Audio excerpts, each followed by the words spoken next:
Hello, welcome to the Be Green Legal Podcast, episode 2.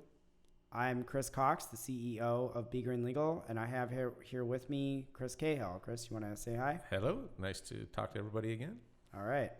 So today we are going to talk about how much does it cost to get a cannabis license. And I think maybe the bigger question is here, how much does it cost to set up a cannabis business?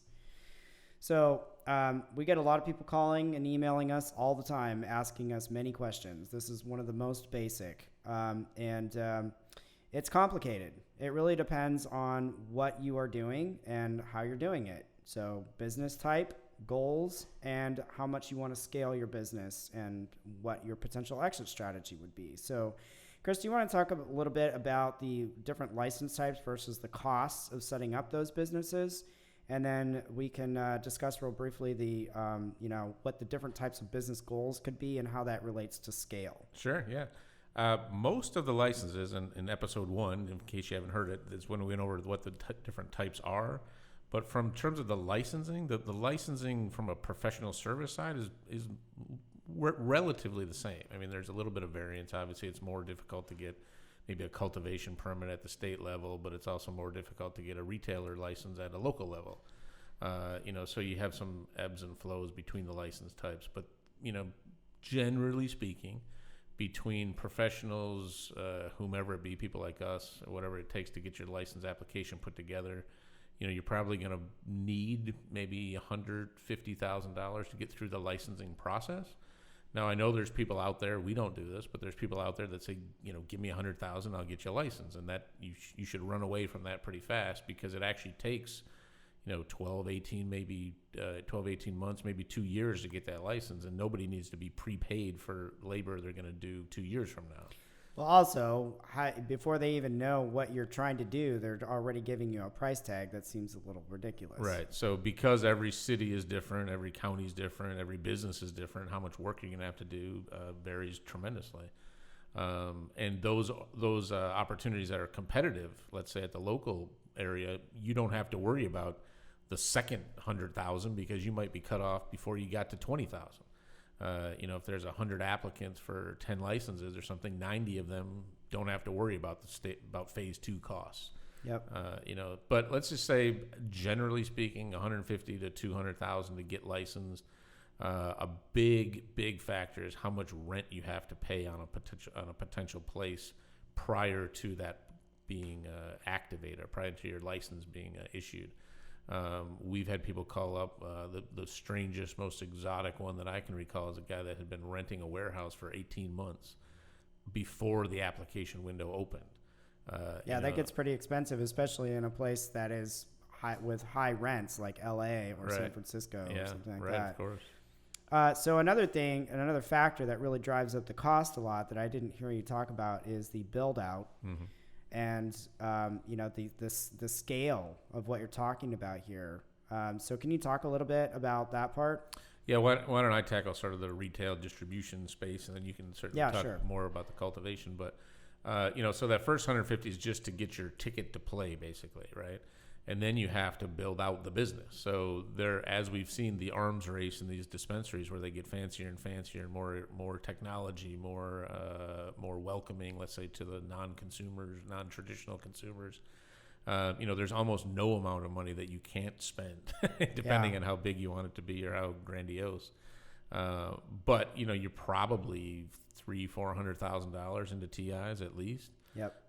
Specifically in those markets where the retail is not where the other retail is.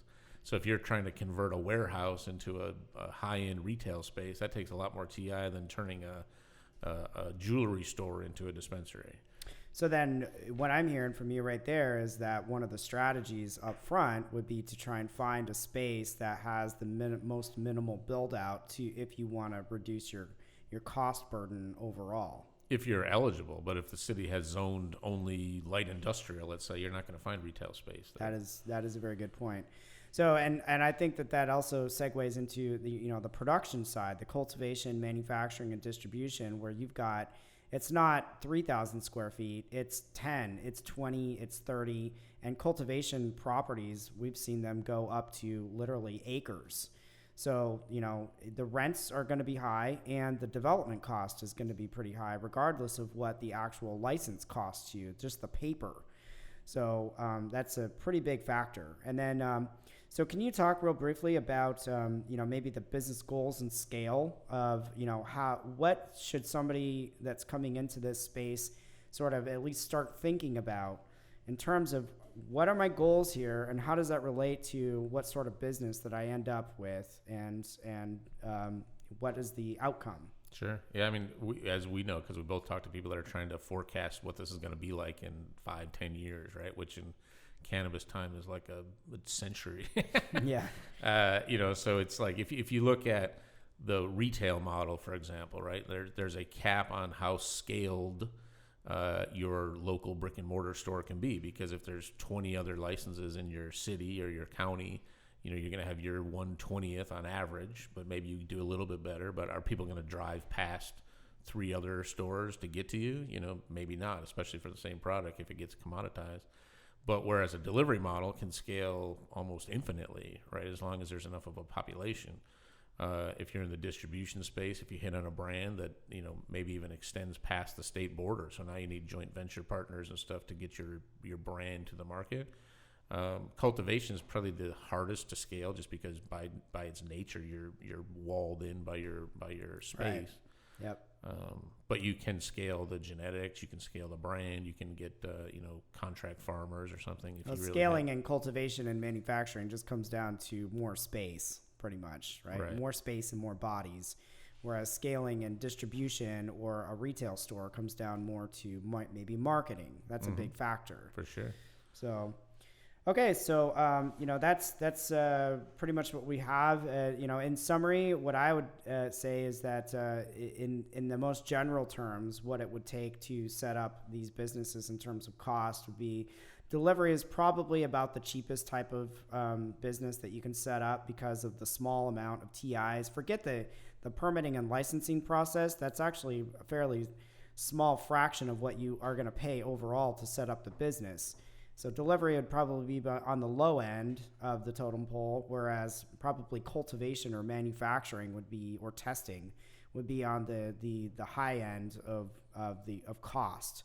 So it really kind of just depends on what your goals are, and those types of businesses, they might cost more to set up, but they're also worth a lot more. So take your pick. Yeah, and they're also, sorry to interrupt, but they're also producing something that goes into the supply chain, right? If I'm a delivery service that doesn't know how to market, do I exist? Yeah, right? Like exactly. if nobody is calling or visiting my website or finding me online, and I'm not out in the marketplace making my brand well known, I don't exist. Yep. Okay, well, that finishes up our podcast for today. We have a lot more material that we could cover, but if you're liking what you're hearing on our podcasts, you're welcome to reach out to us at any time. We get a lot of calls and emails from people in the industry, and lots of questions. Some people are just more tire kickers. Some people are really ready to get going. Some people need a little bit more time to get their thoughts in order after we talk to them. So you're welcome to reach out to us anytime, call or email, and we can set you up with the strategy session to get you started, or we can just jump right into a package of some sort. Chris? Yeah, and there is also a bunch, if you're a reader, there's a bunch of ebooks and case studies and all kinds of other blog posts that we have written for the reading inclined. But my law school... Who's that? whoever's not listening to this. But I also want to point out that you should not take anything you've heard on this as legal advice, financial advice, or this is our opinion as professionals in this space who are working in it every day. We're trying to give people a head start or an advantage over what the market has to say. Visit us at www.begreenlegal.com. That's with a B-E as in to be or not to be. And you're also welcome to call us. Our main number is 916-758-8470. And that's what we have for you today. And I'd like to point out we are not a law firm. We are a consulting group. Thank you, Chris.